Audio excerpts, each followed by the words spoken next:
ইরানের বিরুদ্ধে আরও বড় হামলার প্রস্তুতি নিয়েও শেষ মুহূর্তে পিছু হটেছেন মার্কিন প্রেসিডেন্ট ডোনাল্ড ট্রাম্প।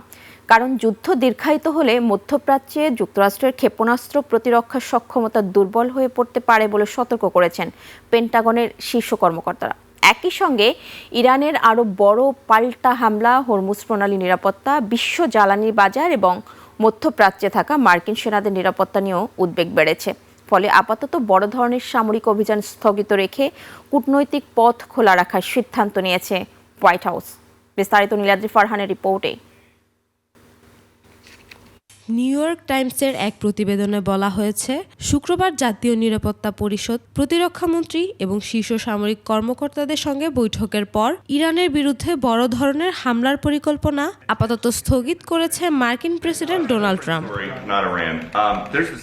বৈঠকে জানানো হয়, টানা প্রায় 5 মাসের সংঘাতে যুক্তরাষ্ট্রের পেট্রিয়ট ইন্টারসেপ্টর ক্ষেপণাস্ত্র এবং অন্যান্য আকাশ প্রতিরক্ষা অস্ত্রের মজুদ উল্লেখযোগ্যভাবে কমে গেছে। যুদ্ধ আরও বিস্তৃত হলে মধ্যপ্রাচ্যে থাকা মার্কিন ঘাঁটি এবং সেনাদের নিরাপত্তা নিশ্চিত করাই কঠিন হয়ে পড়তে পারে। প্রতিবেদনে আরও বলা হয়েছে, শুধু অস্ত্রের মজুত নয়, আরও কয়েকটি বিষয় ট্রাম্প প্রশাসনের উদ্বেগ বাড়িয়েছে। এর মধ্যে রয়েছে যুদ্ধ পুরো মধ্যপ্রাচ্যে ছড়িয়ে পড়ার আশঙ্কা, ইরানের হামলার মুখে উপসাগরীয় মিত্রদের দেশগুলোর নিরাপত্তা, বিশ্ব অর্থনীতিতে বড় ধাক্কা, জ্বালানির দাম বৃদ্ধি এবং নতুন শরণার্থী সংকট।